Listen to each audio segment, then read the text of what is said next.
C'est un être humain. Oui. Mais quand tu vas demander à certains de ces branhamistes, ils vont dire qu'ils ne croient pas que Branham est Dieu. Mais ils ne veulent pas accepter ce qui dit que chaque être humain doit faillir. Mais si c'est un homme, il va faillir. Le seul être humain qui n'a pas failli, c'était le Seigneur Jésus-Christ. Parce qu'il était Dieu lui-même manifesté en chair. C'est le seul. Vous voyez qu'on a vu les erreurs de Paul. Oui. 7. On peut même rester au verset 5. Hein? Amen. Oui. 1 Corinthiens chapitre 15 à partir du verset 3. Oui. Je vous ai enseigné avant tout, comme je l'avais aussi reçu, que Christ est mort pour nos péchés, selon les Écritures. Oui, selon les Écritures. Regardez l'enseignement de Paul. Selon les Écritures, qu'il a été enseveli et qu'il est ressuscité le 3e jour, selon les Écritures. Selon les Écritures. Nous continuons. Et qu'il est apparu à Céphas, puis aux 12. Il a apparu à Pierre, puis aux 12. Là, c'est une erreur. Vous voyez? Il a apparu à Pierre, puis aux 12. Vous voyez? Alors que nous voyons qu'au moment où le Seigneur ressuscitait, Judas était déjà mort. Est-ce que ce n'est pas des erreurs des scribes? Des copistes. Bon, là, mais on voit ici une erreur qui est imputée à Paul, puisque c'est dans sa lettre. D'accord. Vous voyez? Donc Dieu a permis ça. Pourquoi eux, ils veulent forcément faire de William Branham un infaillible, alors que lui-même ne croit pas en ça? Voilà pourquoi véritablement nous voyons qu'ils sont dans l'erreur, comme les pharisiens étaient dans l'erreur. Et le Seigneur leur a dit, parce qu'ils ne comprennent ni la puissance de Dieu, ni ils ne comprennent rien. Alors on peut avoir une citation où Branham même dit que l'infaillibilité revient à Dieu. Oui, on a plusieurs citations d'ailleurs. On va en lire 3. Okay, oui, puisque c'est un point très important. Oui, on va voir ici. Notre frère va lire le titre et puis le paragraphe. Oui. Nous lisons dans la prédication, rendre un service à Dieu en dehors de sa volonté, prêché le 18 juillet 1965, le paragraphe 182. Il dit ceci, comme il avait fait des choses mauvaises, Dieu dit, dis à mon serviteur David que je l'aime. J'ai rendu son nom pareil à ceux des grands hommes de la terre, mais je ne peux pas le laisser faire. Voyez-vous, car il m'a fait défaut. Voyez-vous, je ne peux pas le laisser faire. Je susciterai un homme, son fils élèvera la maison perpétuelle de Dieu. Et c'était David, bien sûr, dont Salomon fut le type, mais ensuite il faillit. Donc David a failli. Chaque homme doit faillir. Chaque homme doit faillir. Chaque être humain doit faillir. Chaque être humain doit faillir. Mais William Branham était-il un être humain ou pas? Il était un être humain. Mais quand tu vas demander à certains de ces branhamistes, ils vont dire qu'ils ne croient pas que Branham est Dieu. Mais ils ne veulent pas accepter ce qui dit que chaque être humain doit faillir. Mais si c'est un homme, il va faillir. Le seul être humain qui n'a pas failli, c'était le Seigneur Jésus-Christ. Parce qu'il était Dieu lui-même manifesté en chair. C'est le seul. Vous voyez qu'on a vu les erreurs de Paul. Non, nous continuons. Dieu est le seul qui ne puisse faillir. Dieu est le seul qui ne puisse faillir. Il ne peut pas faillir. Il ne peut pas faillir. Il y a une chose que Dieu ne peut pas faire, c'est faillir. C'est faillir. Mais comment on peut imputer l'infaillibilité à William Branham? Regardez ici même dans une prédication, on va aller rapidement, dans la vision de Patmos. Regardez ici ce qu'il dit au E182. Regardez bien, je lis rapidement.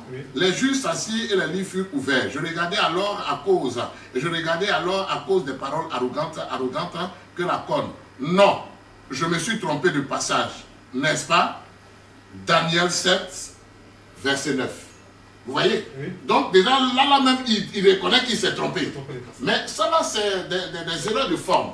Dans la grâce de Dieu, avec votre permission, si vous voulez bien, on va faire une interview spéciale sur ces erreurs. On va voir les erreurs de forme qu'il a faites et les erreurs de fond. Les erreurs qu'il a faites et qu'il a corrigées après, et des erreurs qu'il a faites qu'il n'a même pas corrigées. Vous voyez? Parce que c'était un homme. Mais le fait de croire qu'il s'est trompé ne veut pas dire que nous ne croyons pas en son message.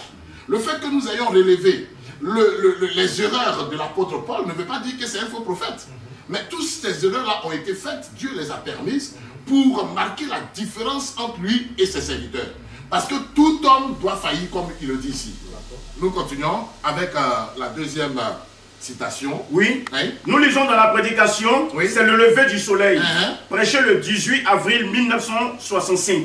Le paragraphe 18. Il dit ceci. Maintenant, je voudrais que vous preniez dans vos Bibles, car nous croyons toujours que la parole doit venir en premier. Oui, que la parole, regardez ce qu'il dit. Nous croyons que la parole doit venir en premier. Parce que c'est la parole qui était au commencement. C'est la parole qui a la primauté en toutes choses. Il y a même des déclarations où il montre que la parole c'est Dieu lui-même. Vous voyez, c'est cela. Mais on va revenir sur tous ces détails là par la grâce de Dieu avec votre permission, cher évêque. Oui. Car nous croyons toujours que la parole doit venir en premier. La lecture de la parole. Je la lis toujours parce qu'elle. Mes paroles, c'est la parole d'un homme. Elles vont faillir. Mais mes paroles, ce sont les paroles d'un homme. Elles vont faillir. Oui. Mais la parole de Dieu, donc, qui est la Bible, voilà pourquoi il dit ça doit toujours venir en premier. Voilà pourquoi, avant toute prédication, le prophète Branham, il utilisait les Écritures. C'était les textes de l'Écriture qui étaient l'objet de sa prédication. Donc ces prédications partaient des Écritures, comme nous l'avons dit tout à l'heure, pour amener le peuple à comprendre les Écritures. Vous voyez de quoi il est question. Donc voici un peu comment il est en train de développer la chose ici. Oui. Mais la parole de Dieu ne peut jamais faillir. Mais la parole de Dieu, la Bible ne peut jamais faillir. Oui. La citation est terminée. Très bien. Allons-y encore avec... c'était laquelle? C'était le lever du soleil, c'est ça? Oui, exactement. Voilà, très bien. Et regardons ici. On va terminer avec cette citation. Voilà. Amen. On va aller les points du temps de la fin, au paragraphe 269. On va aller vraiment à la dernière partie pour gagner en temps. Oui. Amen. Oui, c'était le mystère là. Amen.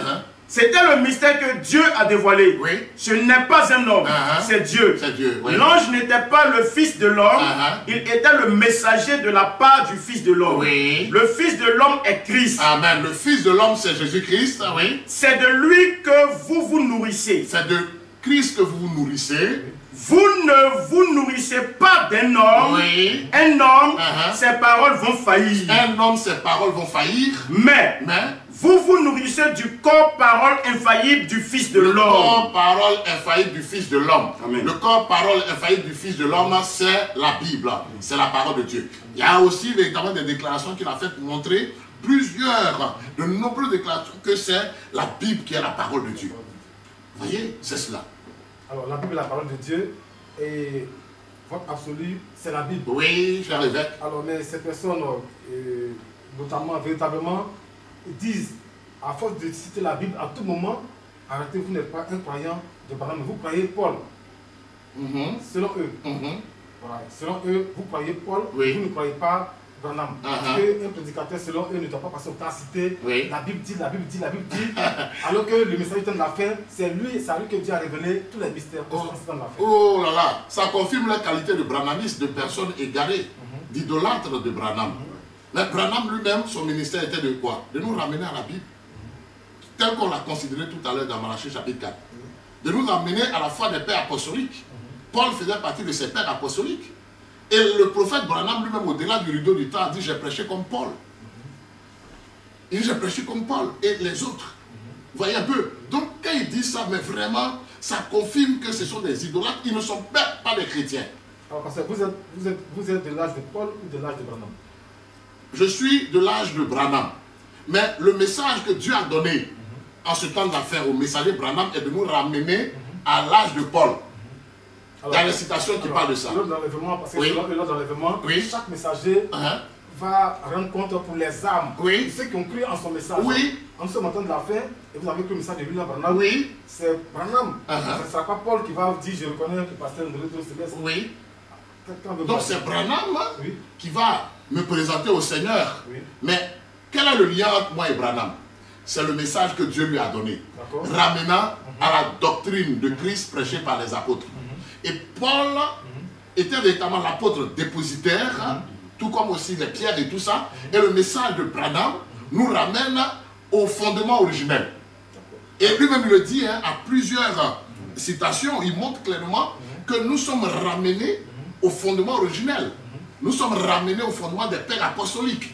Vous voyez, si vous voulez, avec votre permission, on peut lire l'une de ces citations. Vous voyez, c'est cela. Oh là là, c'est tellement intéressant. Amen. Et ça confirme que véritablement ce ne sont pas des chrétiens. On n'a pas affaire à des chrétiens. On a affaire tout simplement à des idolâtres. Vous voyez, c'est cela. Donc, regardez même ce qu'il dit ici dans la prédication. Aujourd'hui, cette parole de l'Écriture est accomplie. Amen. Regardez ce qu'il dit. Amen. Et puis on va revenir à une autre citation où il parle maintenant des pères apostoliques. Amen. Nous lisons dans la prédication, aujourd'hui, cette écriture est accomplie. Oui. Prêché le 19 février 1965. Le paragraphe 152. Oui. Selon Malachie 4, une écriture, il doit s'élever un message. Il doit s'élever un message qui secouera les cœurs des gens. Il va secouer les cœurs des gens. Les ramenant directement au Père apostolique. Les ramenant